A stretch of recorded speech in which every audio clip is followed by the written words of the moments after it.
1월 2일 마감 시황입니다. 자, 오늘 국내 증시는 정각 후약 정형적인 국내 증시의 흐름을 보여줬습니다. 오늘 고점 대비해서 변동폭이 무려 1% 이상 나오는 시장을 보여줬습니다. 그 정도로 장 초반에는 신년에 대한 기대감으로 수급이 크게 상승했으나 장마판이 갈수록 대형주들의 상승에도 불구하고 개인 투자자들의 투자가 더 이상 확대되지 않았고, 특히 기관과 금융 투자자들이 지금 12월 달에 들어왔던 물량들을 그대로 반납을 하고 있습니다. 이렇게 본다면은 지금 3거래일 동안 1조 5천억 정도 물량이 나왔죠. 근데 여기 12월 달 이 중순부터 들어온 물량이 거진 2조 원이 넘게 되거든요. 2조 5천억 정도가 되기 때문에 아직 1조 원 가량의 물량이 추가적으로 나와야 됩니다. 거듭 말씀드리지만 기관과 금융투자자들은 연기금의 매매 패턴을 보통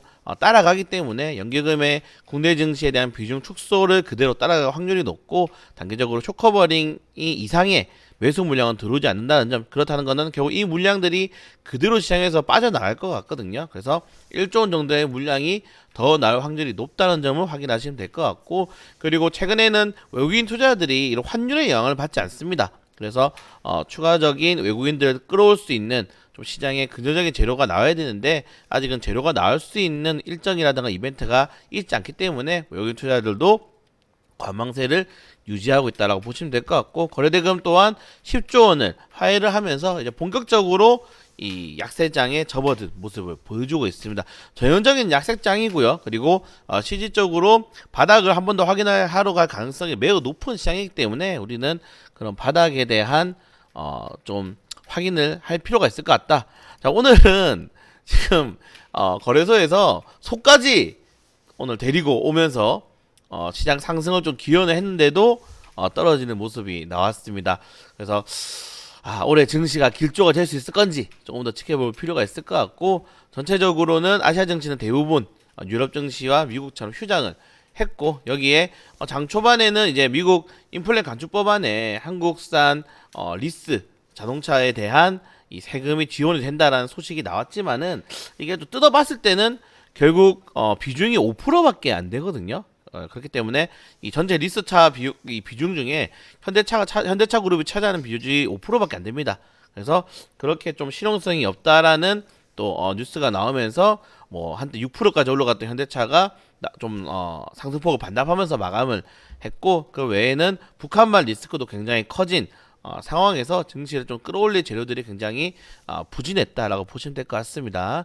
자, 미국은 좋죠. 지금 인플레 감축 법안으로 인해서 많은 이 국가들의 공장을 자국으로 불러들이고 있고요. 이런 것들은 국내 증시에는 부담이 될 수밖에 없는 상황에, 중국 관련된 이슈가 사실은 긍정적으로 최근에 시장에 많이 작용을 하고 테마주도 형성을 했지만은, 중국발 관광객들에게 입국에 대한 제한 규제가 전 세계적으로 확대가 되면서 거기에 따른 리오프닝의 효과들이 조금 이 해소가 되고 있다는 점, 약세로 전환이 되고 있다는 점도 시장에서는 부담감으로 느껴보시면 좋을 것 같습니다.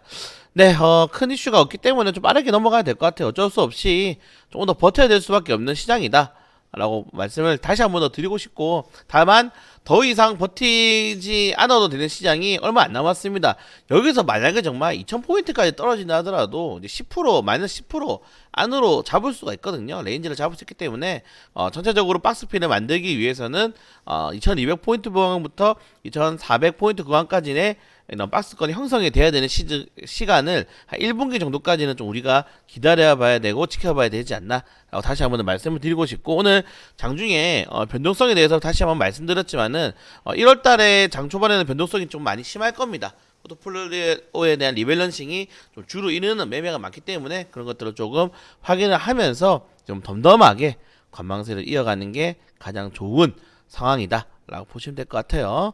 네, 그래서 이 정도까지 재료만 끝내고, 내일 또 역시나 뭐 테마주 장세, 오늘 또 정말 장 초반부터 뭐 한동훈 법무부 관련 테마주가 크게 올랐다가 제약바이오 업종들이 한번 올랐다가, 그리고 뭐 의료기기, 산소기 관련 테마주도 올랐다가, PCR 검사 관련해서 진단키트 관련 테마주도 올랐다가, 시장 주도주가 끝까지 가는 건 없고 다 시장의 수급을 반납하면서 마감을 하는 모습이 나온 정도로 현재 증시에 대한 이런 강세 전망은 나오지 않는다. 그래서 매매를 한다 하더라도 좀 짧게 방망이를 잡으시거나 아니면 정말 아까 말씀드린 것처럼 바닥을 확인한 다음에 추가적인 탄력을 기대해 보는 게 조금 더 좋지 않나라고 생각이 됩니다.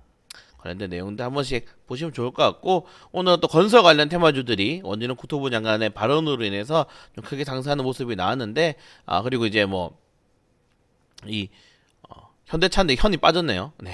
현대차 그룹이 이 미래 모빌리티 기술 앞당기기 위한 추가적인 투자에 나선다라는 소식에 뭐 이제 로봇 관련주, 인공지능 관련 테마주도 또 상승하는 모습이 나왔고, 앞으로는 이런 테마주 유제 시장이 정말 빠른 순환매로 돌아갈 거기 때문에 적극적으로 대응하지 못하시는 뭐 트레이더가 아니신 분들 같은 경우에는 지금 시장에서 참여 안 하시는 것도 좋은 방법이에요. 네, 그렇게 딱히 본다고 해서 뭐 변하는 건 없습니다. 오늘도 저한테 왜 이렇게 시장이 많이 무너지나요?라고 물어보시는 분들이 많았는데, 시장은 그냥 지수의 그 종목들은 지수에 따라서 같이 무너지는 겁니다. 개별적인 악재라든가 뭐 뉴스 이슈가 있는 게 아니라 그러면은 그냥 바닥 확인할 때까지는 조금 더 지켜보는 게 맞는 것 같고, 정말 갑자기 4, 4분기 실적이 정말 갑자기 빠그러진다거나 아니면 내부적으로 뭐 이슈들이 많이 나온다거나 그런 것들을 좀 지속적으로 확인하면서 개인 종목들에 대한 보유를 해야 되는 시간이다라고 다시 말씀을 드리고 싶습니다. 네, 이 정도까지만 하고 뭐 큰 이슈가 없기 때문에 저는 내일 새벽 브리핑 그리고 장전 시황을 잡도록 하겠습니다.